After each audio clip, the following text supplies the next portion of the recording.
The truck doors swung open with a metallic groan, and Maria Rossi braced herself for what she was certain would come next, shouting, rifle butts, perhaps a blow to the face.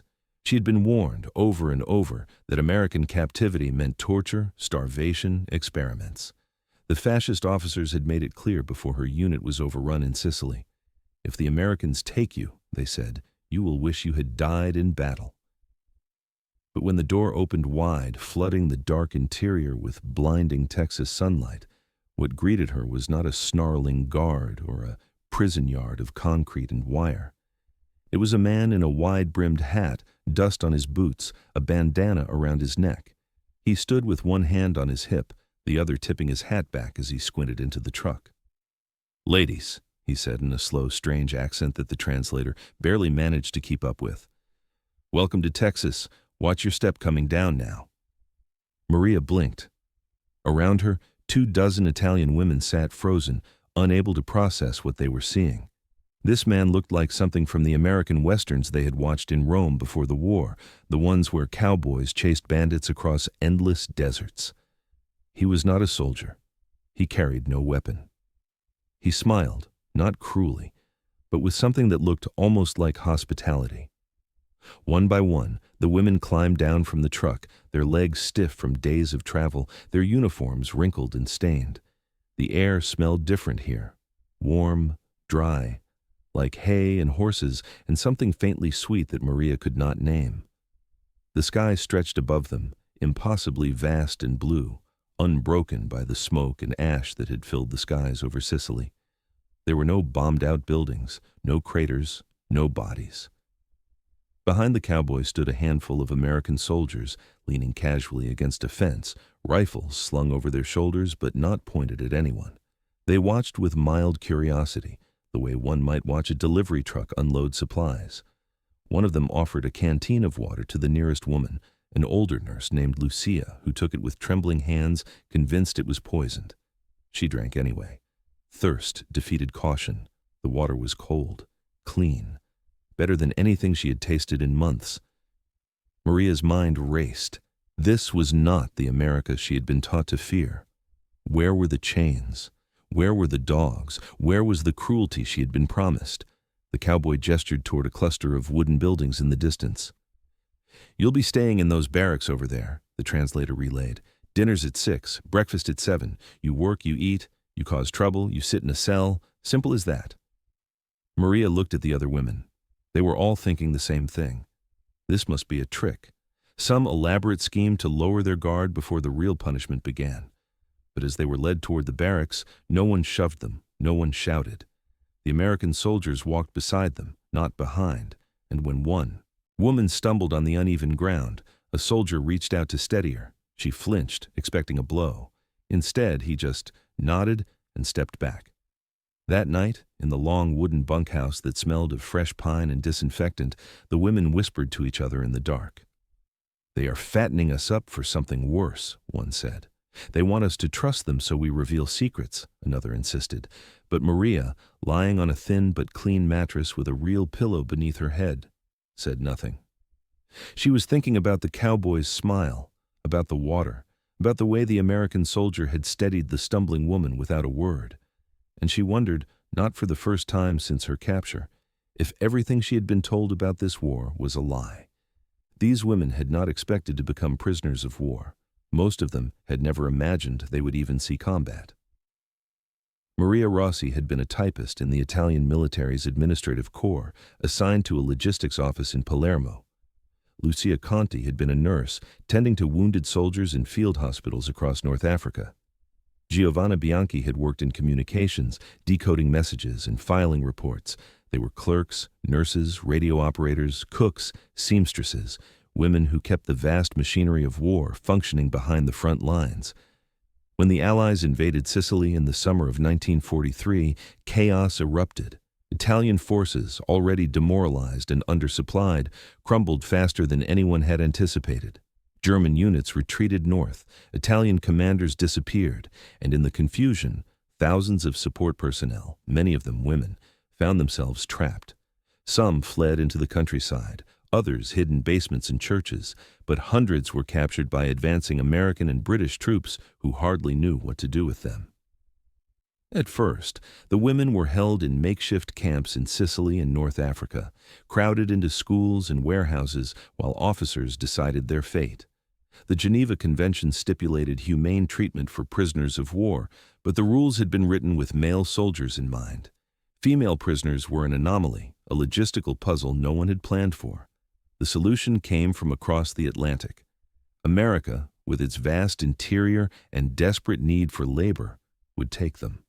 By late 1943, the first groups of Italian women prisoners began the long journey westward, loaded onto transport ships bound for the United States. For Maria and her companions, that voyage was a descent into terror. They had been raised on a steady diet of fascist propaganda that painted Americans as barbaric, materialistic savages who cared nothing for honor or human dignity. Mussolini's newspapers had printed stories of American pilots machine-gunning refugees, of soldiers looting churches, of prisoners being worked to death in desert labor camps. The women believed these stories because they had no reason not to. And now, packed into the dark belly of a cargo ship, they imagined every possible horror awaiting them on the other side of the ocean. The voyage took weeks. The ship rolled and pitched through rough Atlantic seas. Many women were violently seasick, retching into buckets in the dim, crowded hold. They were given basic rations, bread and tinned meat, but fear made eating difficult. At night, they huddled together on narrow bunks, whispering prayers and clinging to whatever faith they had left. "They will put us in mines," one woman said. "I heard they use prisoners to dig coal until they collapse." "No," another countered. "They will send us to factories. We will make weapons to use against our own people." Lucia, the nurse, tried to calm them. "The Red Cross inspects the camps," she said quietly. "There are rules, international law."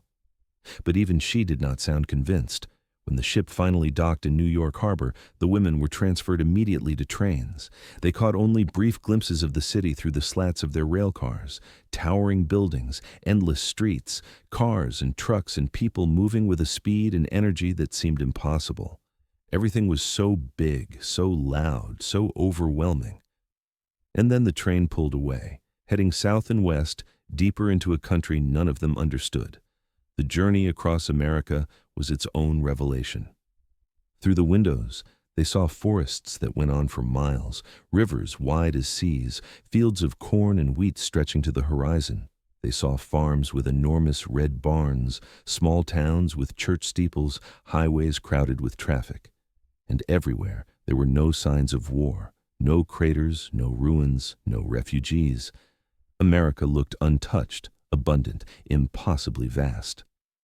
One woman pressed her face to the glass and whispered, "How can this country even be in a war? It looks like paradise." Maria thought the same thing. She had left behind an Italy being bombed daily, where food was rationed to starvation levels, where every family had lost someone. Yet here, America rolled past in all its plenty, as if the war were happening on another planet. The train rolled on for days, through forests and plains, until finally it slowed and stopped in the middle of nowhere. The sign at the station read a name none of them could pronounce. They were in Texas. The arrival at the prisoner of war camp was not what they had imagined. Yes, there was barbed wire. Yes, there were guard towers. But the camp itself looked more like a small town than a prison. Rows of neat wooden barracks, a mess hall, a chapel, even a small library. The grounds were clean, orderly, almost peaceful. American soldiers processed them with bureaucratic efficiency. Names recorded, photographs taken, medical examinations conducted by doctors who were professional, even gentle. The women were issued new uniforms, plain but clean, and shown to their barracks. Each woman received a bunk, a locker, a blanket, and a pillow. It was more than many of them had owned in the final chaotic months of the war. That first evening, they were led to the mess hall for dinner. Maria expected thin soup and stale bread, the same rations that had sustained them through the voyage. Instead, the trays that were handed to them were piled with food: roast chicken, mashed potatoes, green beans, bread with real butter, and on the side, incredibly, a slice of apple pie. The women stared at their trays in disbelief. "This is a test," someone muttered. "The food is poisoned." But hunger won. One by one they began to eat. And the food was real. Hot, plentiful, better than anything most of them had eaten in years. Maria tasted the apple pie and nearly cried. It was sweet, rich, impossible. She thought of her mother back in Italy, surviving on bread rations and watery vegetable soup, and felt a sharp stab of guilt. After dinner, an American officer addressed them through a translator. He stood at the front of the hall, hands clasped behind his back, and spoke in a calm, even tone. "You are prisoners of war under the protection of the United States Army," he said.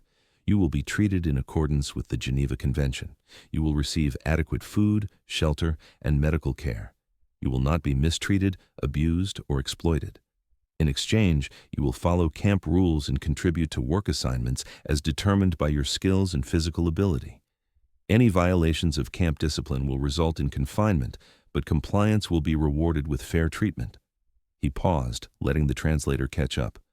"You are not our enemies anymore," he continued. "The war for you is over.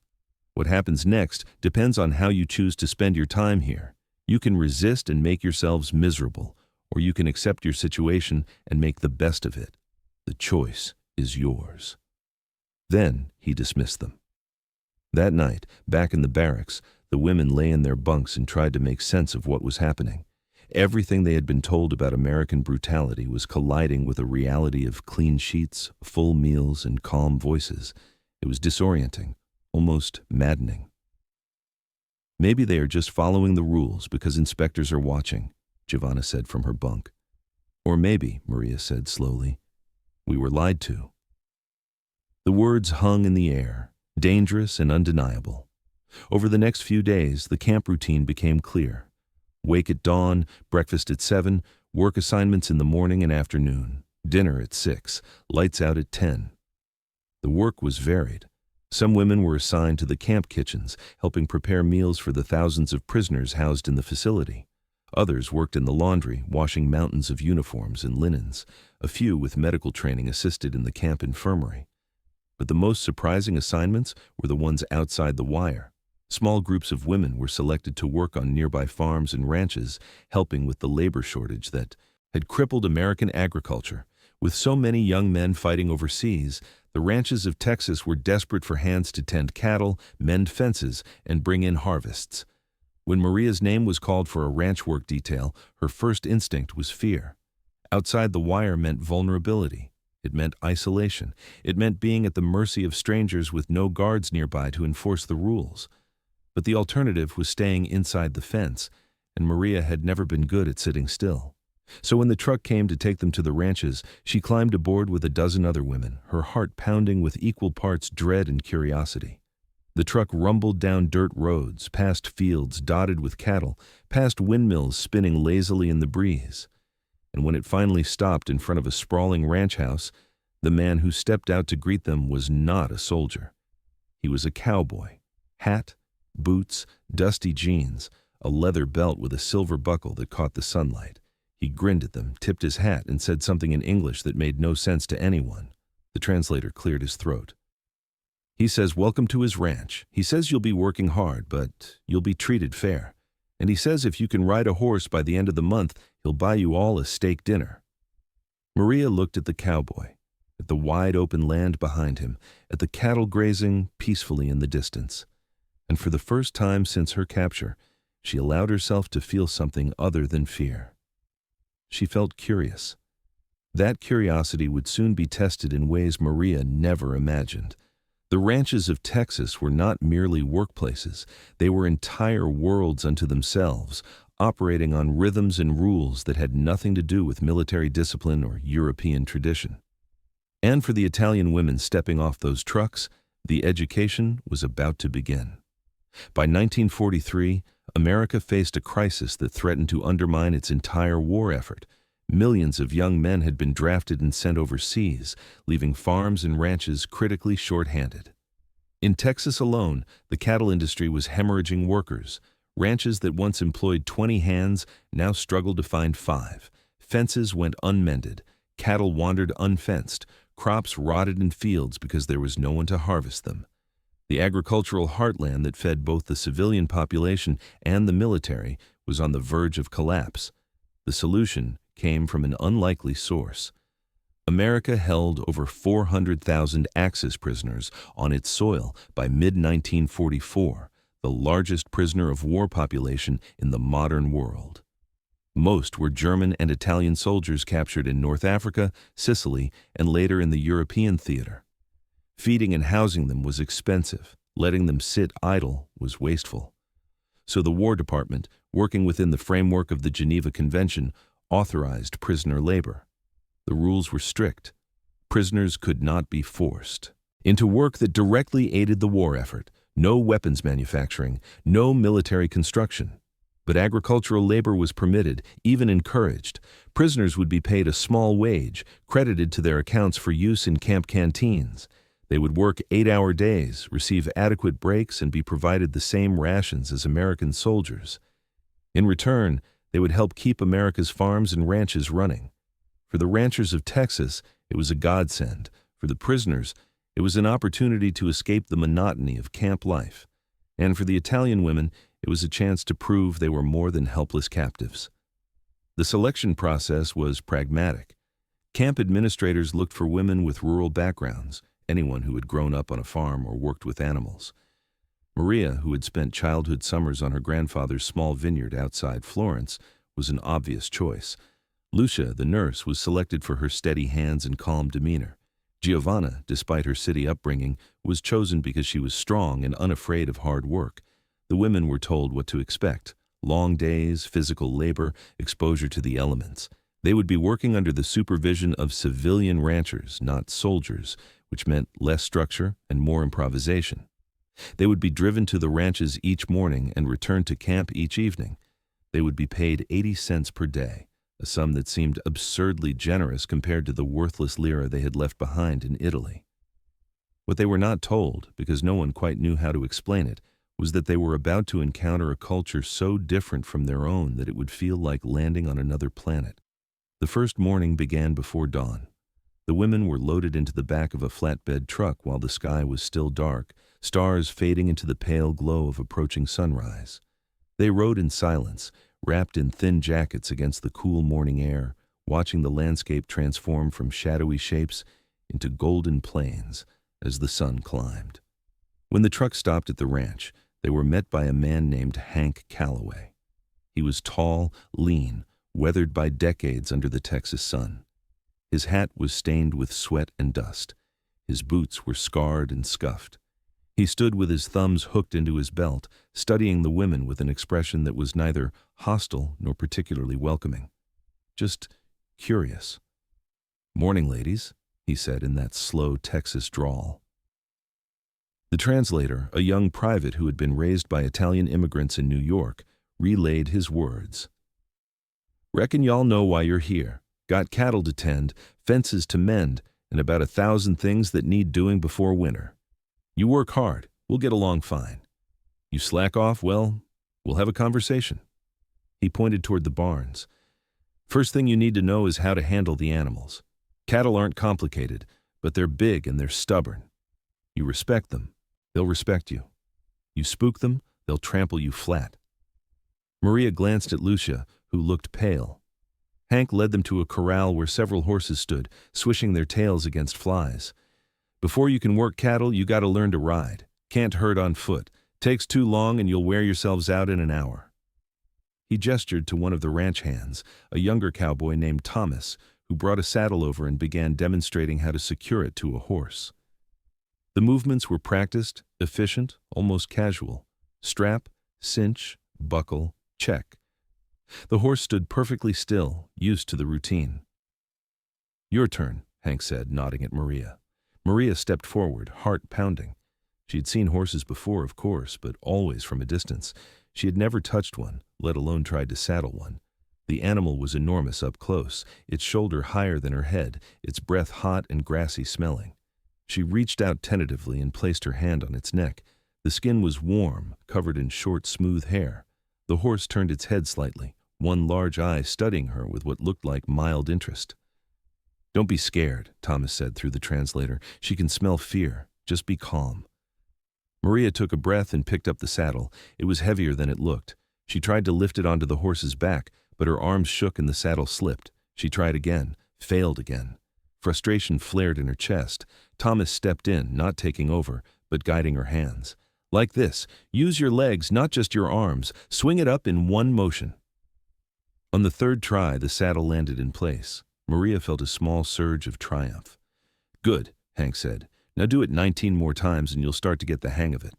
The rest of the morning was a blur of instruction. How to tighten the cinch without pinching the horse, how to adjust the stirrups, how to hold the reins, how to mount without spooking the animal. Every task that seemed simple when demonstrated became complicated when attempted. The women fumbled, stumbled, and occasionally fell. One woman, a former schoolteacher named Rosa, was thrown when her horse bolted unexpectedly. She landed hard in the dust, the wind knocked out of her. But she got up, brushed herself off, and climbed back on. Hank watched with an expression that might have been approval. Tougher than you look, he said. By midday, the women were exhausted, sore, and covered in dust and horsehair. But they had each managed to ride, however clumsily, around the corral. It was not graceful, it was not skilled, but it was progress. Lunch was served at a long wooden table under the shade of a sprawling oak tree. The ranch cook, a large woman named Betty, brought out plates of food that once again left the Italian women speechless. Fried chicken, cornbread, coleslaw, beans cooked with bacon, sweet tea in mason jars, and for dessert, peach cobbler. Maria ate slowly, savoring every bite. She thought of her family back in Florence, surviving on ration cards and black market scraps, and the guilt returned. But hunger was stronger than guilt, and she finished every morsel on her plate. After lunch, the real work began. Hank took them out to the pastures where the cattle grazed, hundreds of them, longhorns with wide, sweeping horns that looked dangerous, and stockier breeds with thick bodies built for meat. The task was simple in concept: move the herd from one pasture to another. In practice, it was chaos. Cattle, Maria quickly learned, had minds of their own. They did not follow orders. They wandered, stopped to graze at inconvenient moments, and occasionally decided to bolt in the wrong direction for no apparent reason. The cowboys rode among them with easy confidence, whistling and calling, guiding the herd with small gestures and positioning. The Italian women, still unsteady in their saddles, tried to follow along and mostly just tried not to fall off. At one point, a large steer broke away from the group and headed toward a fence line. Hank shouted something, and Thomas galloped after it, rope spinning in the air. He threw the lasso with perfect precision, the loop settling over the steer's horns. With a sharp tug, he brought the animal to a halt and guided it back to the herd. Maria watched in awe. It looked effortless, but she knew it was the result of years of practice. These men lived this life. It was not a job to them, it was identity. As the afternoon wore on, the women began to find their rhythm. They learned to anticipate the cattle's movements, to position themselves where they were needed, to work as part of the larger effort rather than as individuals. It was exhausting, demanding, and at times terrifying. But it was also, Maria realized, exhilarating. When the sun began to dip toward the horizon, painting the sky in shades of orange and pink, Hank called them in. The women rode back to the ranch slowly, their bodies aching, their hands blistered from gripping reins. But something had shifted. They had worked, they had contributed, they had earned their place, if only for a day. That evening, as the truck carried them back to camp, the women were too tired to talk. But Maria noticed something. They sat differently now, straighter, more confident. They had faced the challenge and survived. The cultural collision between the Italian women and the Texas cowboys was inevitable. The Italians had been raised in a society that valued order, hierarchy, and tradition. They were accustomed to clear instructions, defined roles, and respect for authority. The cowboys, by contrast, operated on instinct, improvisation, and a deep-seated belief in personal freedom. They respected skill over rank, results over process. They measured a person not by where they came from, but by what they could do. At first, the differences caused friction. The Italian women wanted detailed instructions for every task. The cowboys expected them to figure things out. When Maria asked how exactly to mend a section of fence, Hank just handed her wire cutters and said, "Fix it so the cows can't get through." When Giovanna asked for a schedule of duties, Thomas laughed and said, "We do what needs doing when it needs doing." But over time, the women began to adapt. They learned that the cowboys' casualness was not laziness, but confidence born of experience.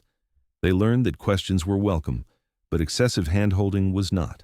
They learned to watch, to imitate, to try and fail, and try again without waiting for permission. The cowboys, in turn, learned to appreciate the Italian women's work ethic. These were not pampered city girls. They were women who had survived a war, who had endured capture and displacement and terror. They did not complain about sore muscles or long hours. They showed up every morning ready to work, and they gave everything they had. Hank remarked to Betty one evening, "Those Italian girls got more grit than half the boys I've hired over the years." Language remained a barrier, but it was a barrier that both sides worked to overcome. The women picked up English words quickly out of necessity: horse, cow, fence, water, saddle, rope. The cowboys learned a few Italian phrases, mostly greetings and jokes. The private who served as translator found his services needed less and less as improvised communication took over. Gestures, demonstrations, shared laughter when someone mispronounced a word or mixed up meanings.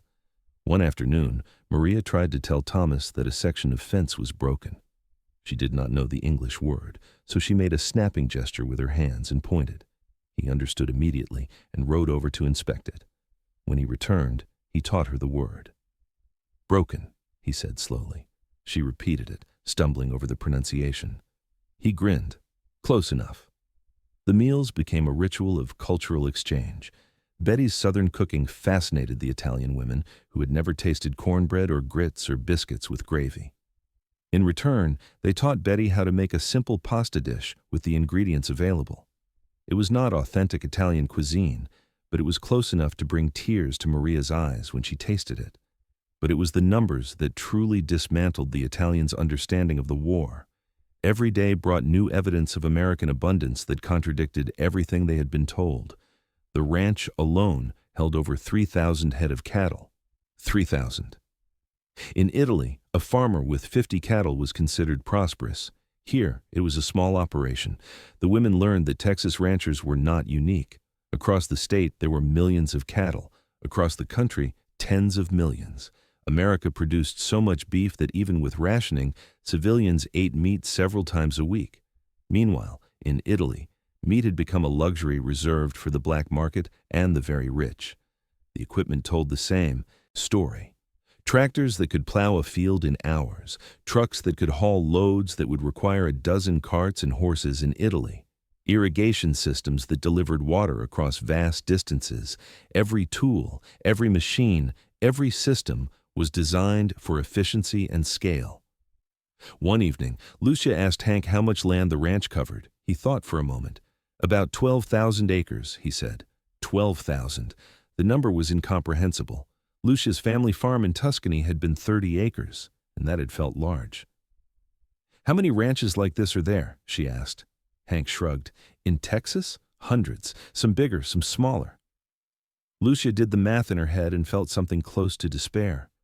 Italy had thrown everything into the war, every resource, every man, every ounce of strength, and it had been fighting a nation with land and wealth on a scale that made resistance seem futile.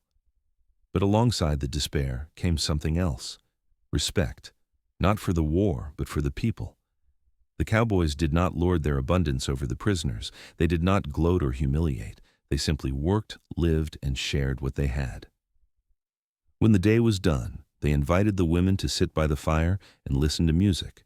They taught them songs. They answered questions about America with patience and good humor. Slowly, the walls between captor and captive began to crumble. The Italian women were still prisoners. They still returned to the camp each night, still lived behind wire and guard towers. But during the day, on the ranches, they were something else. They were workers, colleagues. In some small but undeniable way, they were becoming part of the community.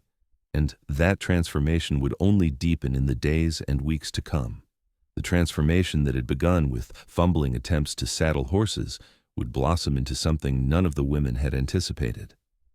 Over the following weeks, as autumn gave way to the crisp coolness of a Texas winter, the Italian prisoners stopped being merely workers and began becoming something closer to ranch hands in their own right. And at the center of this metamorphosis was the horse. For Maria, the turning point came on a morning in late November. The sun had just cleared the horizon, painting the dew-covered grass in shades of gold.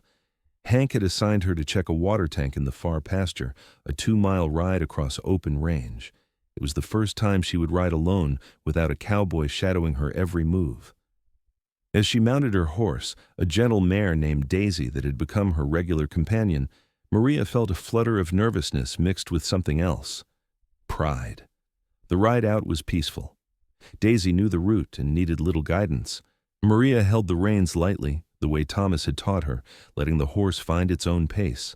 The rhythm of the animal's gait, the creak of the saddle, the vastness of the land stretching in every direction, it all combined into a sensation Maria had never experienced before.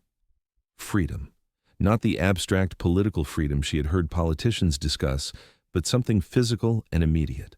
The freedom of movement, of trust, of being alone with her thoughts under an endless sky. When she reached the water tank and confirmed it was functioning properly, she allowed herself a moment to simply sit in the saddle and look around. In the distance, cattle grazed peacefully. A hawk circled overhead, riding thermal currents. The air smelled of grass and earth and something clean that she could not name.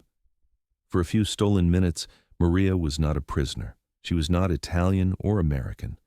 She was simply a woman on a horse in the middle of Texas, and the war felt very far away. On the ride back, something unexpected happened. A rabbit darted out from a clump of brush, startling Daisy. The mare shied sideways, and Maria felt herself begin to slip from the saddle. Instinct took over. She tightened her legs, shifted her weight, and grabbed the saddle horn. Daisy settled almost immediately, and Maria remained mounted. Her heart pounded, but she was safe. She had not fallen. She had reacted correctly, instinctively, the way a real rider would. When she returned to the ranch and told Thomas what had happened, he grinned broadly. "You're a cowgirl now," he said. "Official." The word felt strange on Maria's tongue when the translator relayed it. Cowgirl. It was absurd. She was Italian, a prisoner of war, a typist from Florence who had never touched a horse until 2 months ago. But as ridiculous as it sounded, she could not deny the small bloom of satisfaction in her chest. She had earned something here, not just skill, but belonging. The other women experienced similar moments of transformation. Lucia discovered she had a natural way with injured or sick animals. When a calf was born weak and struggling, she stayed up through the night bottle feeding it every 2 hours until it gained strength. Hank watched her work and remarked to Betty, "That woman's got a healer's touch." Giovanna, who had been terrified of horses at first, became one of the most fearless riders, galloping across the pastures with a confidence that surprised everyone, including herself. Daily life on the ranch settled into a rhythm that felt both demanding and strangely comforting. The women rose before dawn, ate a quick breakfast of coffee and biscuits, and loaded into the truck for the drive to the ranch. By sunrise, they were in the saddle or at work on whichever task needed attention. Some days it was mending fences, stretching new wire between posts and securing it with practiced efficiency. Other days it was moving cattle from one grazing area to another, a process that could take hours and required coordination between multiple riders. There were days spent cleaning stalls, hauling feed, repairing equipment, or helping with the endless maintenance that kept a ranch functioning. The work was hard, but it was also honest in a way that the women found deeply satisfying. At the end of each day, they could see what they had accomplished: a fence repaired, a herd moved, a barn cleaned. Unlike the bureaucratic work they had done during the war, shuffling papers and filing reports that disappeared into the vast machinery of military administration, ranch work produced tangible results, and those results mattered. The cattle were healthier. The ranch ran more smoothly. Their contributions were visible and valued. The challenges were constant. Barbed wire cut hands, saddles rubbed skin raw until calluses formed. The Texas sun, even in winter, could be brutal. There were moments of genuine danger when a cow charged unexpectedly or a horse spooked at a rattlesnake. Rosa, the former schoolteacher, was kicked by a steer and carried a bruise on her thigh for weeks. Maria once found herself caught in a sudden thunderstorm miles from shelter, soaked to the bone and shivering as lightning split the sky. But there were victories too. The day Giovanna successfully roped her first calf, the lasso settling over its head on her third try, the Cowboys whooped and applauded. When Lucia's sick calf finally stood on steady legs and trotted off to join its mother, she cried with relief and joy. Maria would never forget the morning she rode Daisy through a gate, leaned down from the saddle to close it behind her, and did so smoothly without dismounting, a small feat that Thomas assured her marked her as truly competent. These small victories accumulated, building confidence and competence in equal measure. The women who had arrived uncertain and afraid were becoming skilled, reliable workers. The Cowboys noticed. Hank began assigning them more complex tasks, trusting them with responsibilities that would have been unthinkable weeks earlier. They were no longer liabilities to be supervised, they were assets to be deployed. With competence came relationships. The initial wariness on both sides had faded, replaced by the easy camaraderie that develops between people working toward common goals. The Cowboys taught the women skills beyond ranching, how to play poker with matchsticks for stakes, how to identify constellations in the vast Texas night sky, how to make coffee strong enough to wake the dead, as Hank liked to say. The women, in turn, shared pieces of their own culture. Maria taught Betty an Italian lullaby her mother had sung to her. Lucia showed the ranch hands how to fold paper into intricate shapes, an art she had learned as a child. Giovanna, who had a beautiful singing voice, would sometimes sing Italian opera while working, and the Cowboys would stop to listen, captivated by music they did not understand but could feel. The ranch families gradually opened their homes as well. Betty invited the women to her kitchen to teach them how to make proper biscuits. Hank's wife, a quiet woman named Margaret, asked Lucia for advice when one of their children fell ill. These small acts of inclusion mattered more than grand gestures. They signaled that the women were seen not as enemies, but as individuals worthy of kindness and trust. One Sunday, the women were invited to attend a church service in the nearby town. It was a small white chapel with a tall steeple, surrounded by oak trees. The congregation was initially uncertain, glancing at the Italian prisoners with a mixture of curiosity and caution. But when the women joined in singing hymns, their voices blending with the others despite the language barrier, something shifted. After the service, several townspeople approached to introduce themselves, to shake hands, to welcome them. An elderly woman took Maria's hand and said, through the translator, "My son is fighting in Italy right now. I pray every day that if he is captured, someone treats him the way you girls are being treated here." Maria felt tears sting her eyes. The humanity of that moment, the recognition that suffering was shared across all sides of the war, cut through the propaganda and politics, and revealed something fundamental. They were all just people, trying to survive, trying to protect those they loved. The women were allowed to write letters home, though they knew the correspondence would be heavily censored. Maria struggled with what to say. How could she describe this experience without sounding insane? How could she tell her mother that she was learning to ride horses, eating abundant food, and being treated with kindness by the enemy? She wrote carefully, "Dear Mama, I am safe and healthy. The work is difficult but fair. The people here are not what we were told. They have been kind to us. There is so much space here, Mama. The land goes on forever. The sky is so big it makes me feel very small. I think of you and Papa every day. I hope you are managing with the rations. Please tell me everyone is safe. I miss home, but I am learning things I never imagined. I am learning to ride a horse, Mama. Can you believe it? Your daughter, who was afraid of the neighbor's donkey, is now riding across fields bigger than our entire village. I do not know when I will see you again, but I want you to know I am all right, more than all right. I am changed. With all my love, Maria." When the replies came, weeks later, they carried a mixture of disbelief and concern. Maria's mother wrote, "My darling girl, I am grateful you are safe, but I do not understand your letter. Are they forcing you to write these things? Are you truly being treated well? Your father says it must be propaganda, but I want to believe you.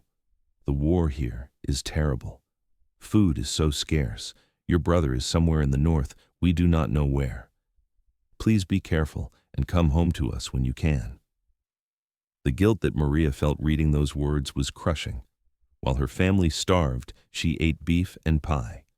While her brother fought in the cold mountains, she rode horses in the sunshine. The injustice of it was almost unbearable.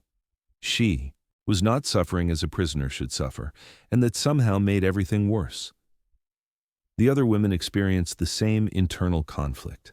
Lucia confided one evening, "I feel like a traitor. They feed us, treat us well, and I find myself liking them. How can I like the people who are bombing my country?" "They are not bombing Italy," Giovanna said quietly. "The pilots, the soldiers, they are somewhere else. These people are just ranchers." "But they are Americans," Lucia insisted. "We are at war with them." Maria listened but said nothing. She had wrestled with the same questions and found no easy answers. The truth was complicated and uncomfortable. Yes, America was the enemy, but these Americans, the ones she worked beside every day, did not feel like enemies. They felt like ordinary people doing ordinary work. The war was an abstraction happening somewhere far away. Here, on this ranch, the only battle was against drought, disease, and the endless demands of keeping cattle alive. Perhaps that was the most subversive thing about this captivity. It made the enemy human. It was easy to hate a faceless foe, a propaganda caricature of American greed and brutality. It was much harder to hate Hank, who patiently taught them to rope, or Betty, who saved them extra cobbler when no one was looking, or Thomas, who treated them with the same respect he showed everyone else. The moments that felt least like captivity were often the simplest. An evening when the work was done early and Hank pulled out a guitar, strumming while the women and ranch hands sat around a fire, watching sparks drift up toward the stars. A morning when Maria and Daisy moved through a field of wildflowers, the horses' hooves making soft sounds in the grass. A lunch break when everyone ate together under the oak tree, laughing at jokes that transcended language. There was music. The Cowboys sang ballads about lonesome trails and lost love. The Italian women sang folk songs from their villages, melodies that spoke of harvests and festivals and traditions older than memory. Sometimes the two groups would try to teach each other songs, stumbling over unfamiliar words and laughing at the results. There was laughter, the kind that comes from shared absurdity, from small mishaps and mutual teasing. When Rosa's hat blew off and spooked a cow, sending it running in circles, everyone laughed, including Rosa. When Thomas tried to pronounce an Italian word and mangled it so badly that it meant something completely different and slightly inappropriate, the women laughed until they cried. There was dignity. The realization that even as prisoners, they were not powerless or worthless. They had skills, they contributed, they mattered. That dignity was perhaps the greatest gift the Cowboys gave them, often without realizing it. By treating the women as capable adults rather than defeated enemies, they restored something the war had tried to strip away: self-respect. As winter deepened and the holidays approached, the women found themselves in a strange emotional space. Homesickness warred with contentment, guilt battled gratitude. They missed Italy desperately, but they could not deny that life on the Texas ranch had given them something precious: purpose, community, a glimpse of a different way of living. One December evening, as Maria rode back from checking the far pastures, she paused on a rise and looked back at the ranch. Smoke curled from the chimneys, lights glowed in the windows. In the corral, horses stood quietly, dark shapes against the fading light. It looked peaceful. It looked like home. That thought startled her. This was not home. Home was Florence, with its narrow streets and ancient buildings. Home was her parents' house, with the cracked tile in the kitchen and the fig tree in the courtyard. Home was Italy. But as Maria urged Daisy forward and descended toward the ranch, she could not quite shake the feeling that had settled in her heart. Maybe home was not just one place. Maybe it could be anywhere you found people who treated you with kindness, work that gave you purpose, and a sky big enough to hold all your complicated, contradictory emotions. Maybe, just maybe, a prisoner could find a kind of freedom even behind barbed wire, not the freedom to leave, but the freedom to become someone new. And that transformation, quiet and unexpected, was perhaps the most profound victory of all. That sense of transformation would be tested in ways the women could not have imagined when news arrived that would change everything.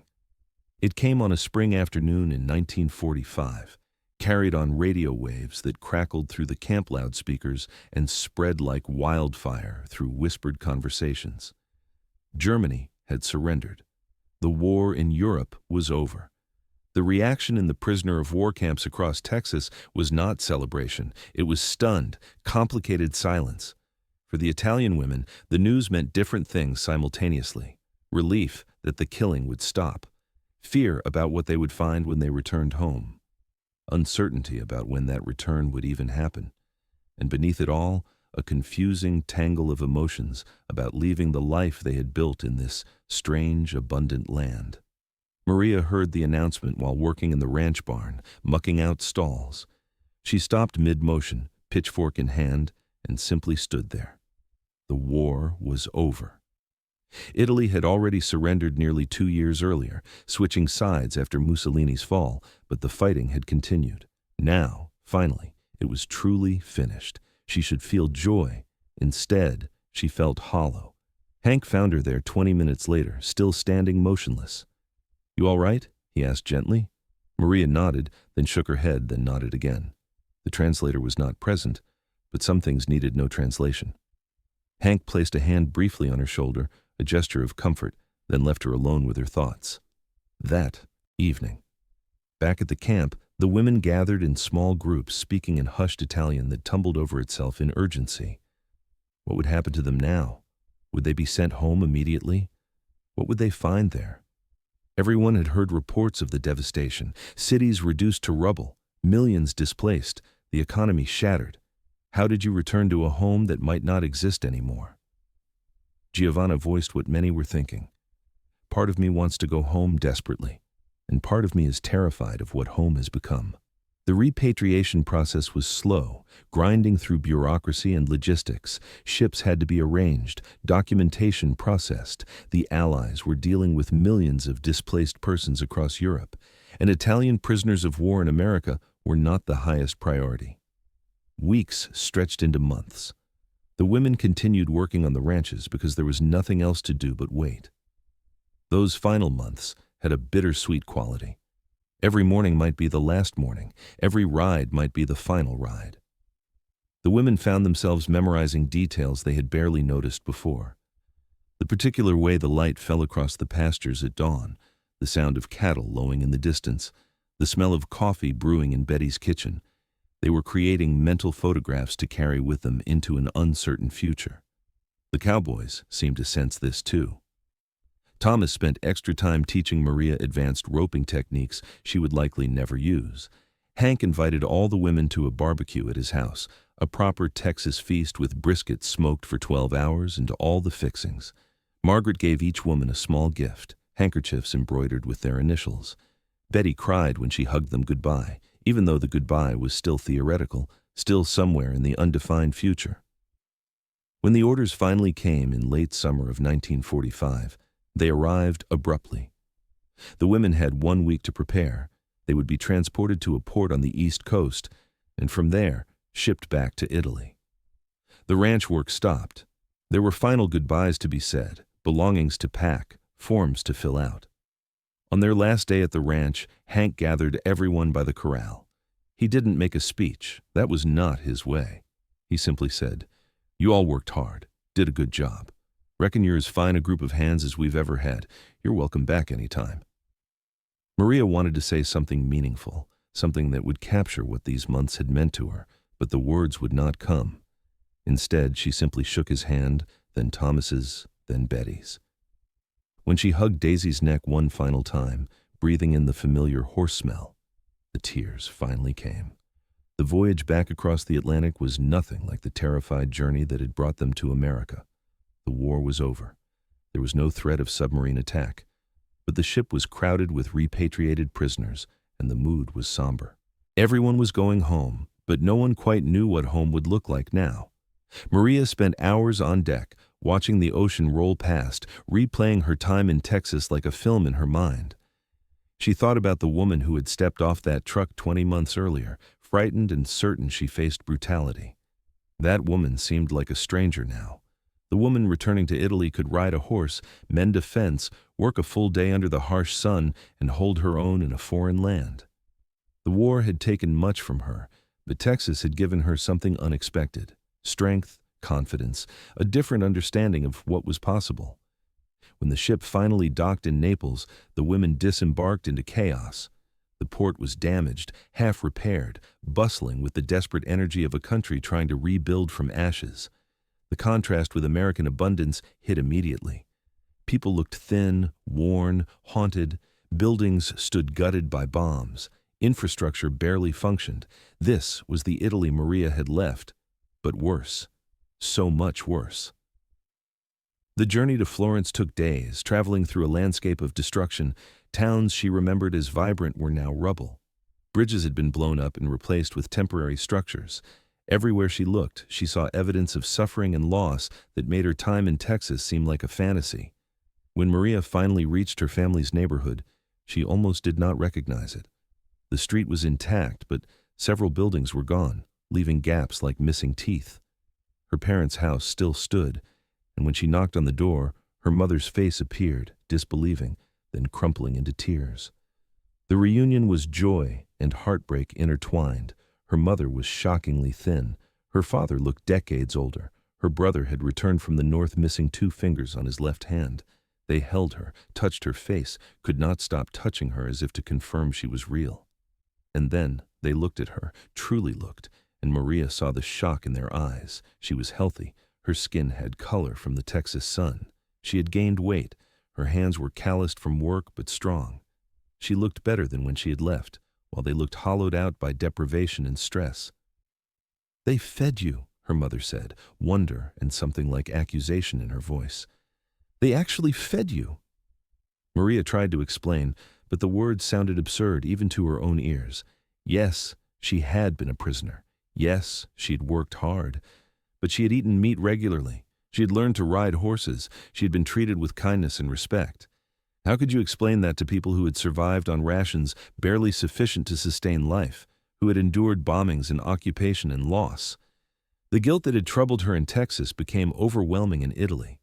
She had been spared the worst of the war's horrors through the accident of capture. While her family starved, she had eaten pie.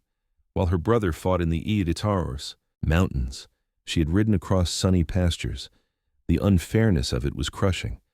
But alongside the guilt was something else: gratitude and a determination to use what she had learned. Maria found work with the American military government, helping to coordinate aid distribution. Her English, learned from cowboys and ranch hands, was rough and full of Western slang that amused the American officers, but it was functional. She became a bridge between 2 worlds, translating not just words but cultural context, helping Americans understand Italian needs and helping Italians navigate American bureaucracy. The other women from the Texas camps found similar paths.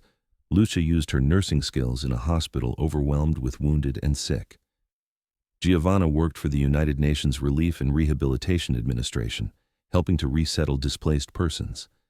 They carried with them a unique perspective. They had seen American abundance firsthand.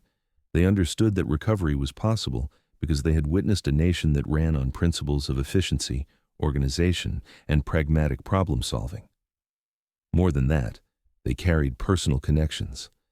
Letters began to flow across the Atlantic. The ranch families wrote to check on their former workers, sending care packages when they learned how desperate conditions were. Hank sent coffee and canned goods. Betty sent clothing. Margaret sent chocolates for the children.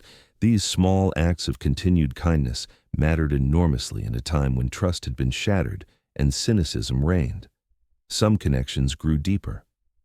Rosa, the former schoolteacher, maintained a correspondence with one of the younger cowboys, a man named Jack who had taught her to rope.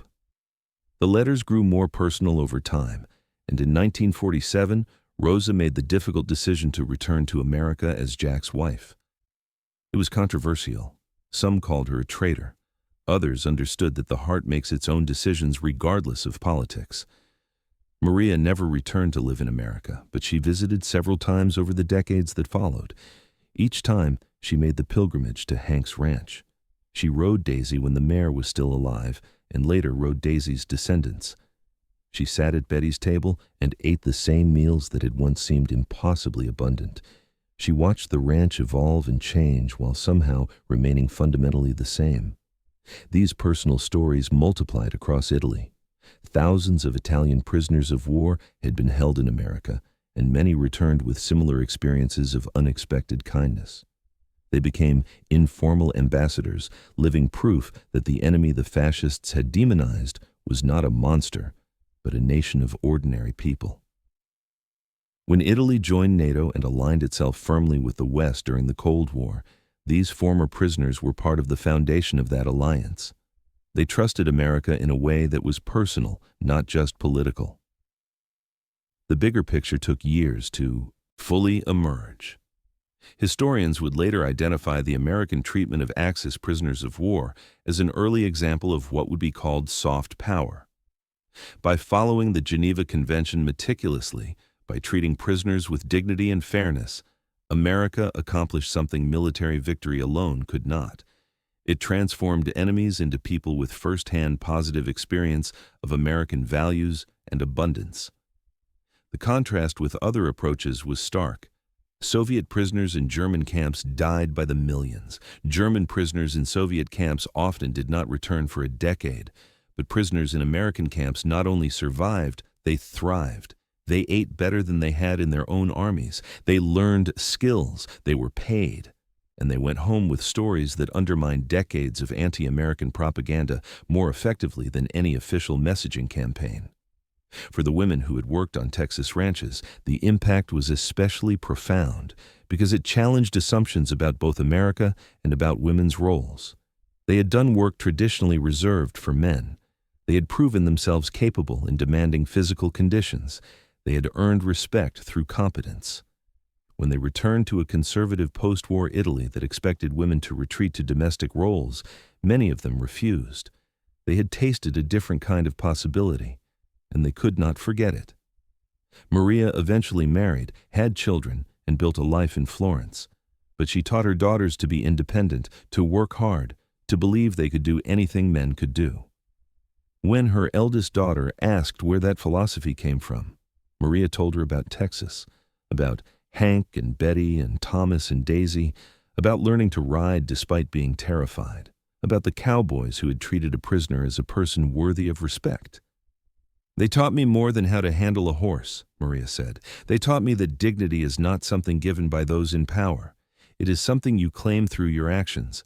They could have treated us terribly and been within their rights as victors. Instead, they treated us as equals. That choice, that generosity, changed everything." In her later years, Maria was sometimes asked to speak about her experiences.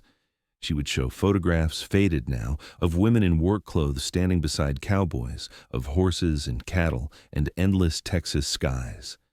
Young Italians would listen with fascination to this story that sounded impossible.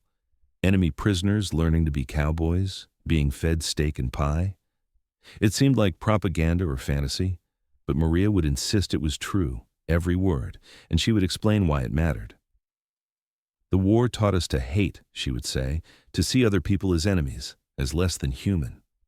But those months in Texas taught me something more important, that given the chance, given basic decency and respect, people can connect across any divide. German, Italian, American, it did not matter when we were working together, sharing meals, singing songs around a fire. What mattered was the humanity we chose to see in each other." She would pause, gathering her thoughts. Cruelty is easy. Any fool with power can be cruel.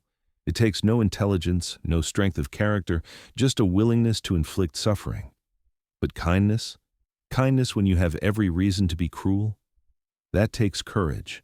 That takes confidence.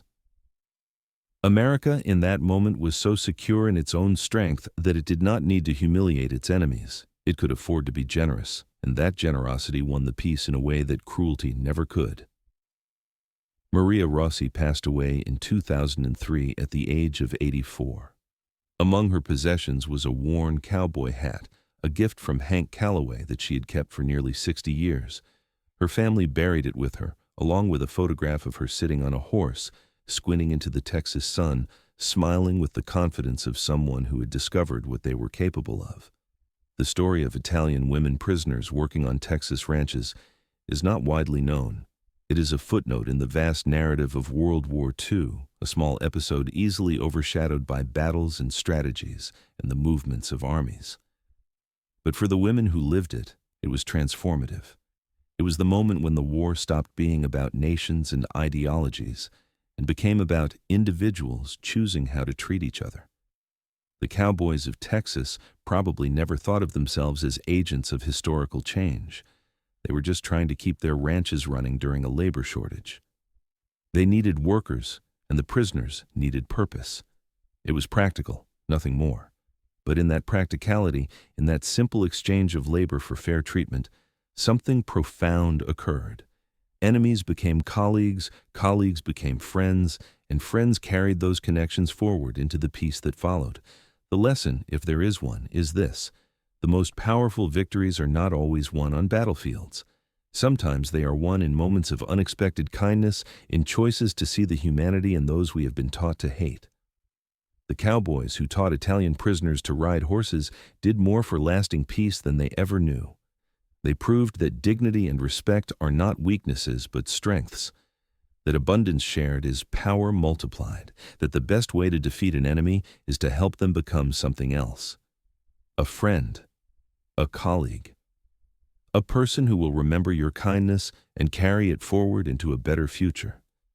Maria and the women like her never forgot the lesson of Texas. They carried it through their lives, passed it to their children, and left it as a legacy for anyone willing to listen. In a world still divided by borders and ideologies, still struggling with questions of how to treat those who are different, their story remains relevant. It reminds us that transformation is always possible, that captivity can become freedom, that enemies can become friends, and that sometimes the most revolutionary act is simply choosing to be kind when you have every excuse to be cruel. The Texas sky is still vast, the ranches still operate. Somewhere, descendants of those Italian women are living lives shaped by choices made 70 years ago by cowboys who decided to teach their prisoners to ride horses instead of breaking their spirits. And that choice reverberates forward, a quiet testament to the enduring power of respect, dignity, and the courage to see the human being behind the enemy's face.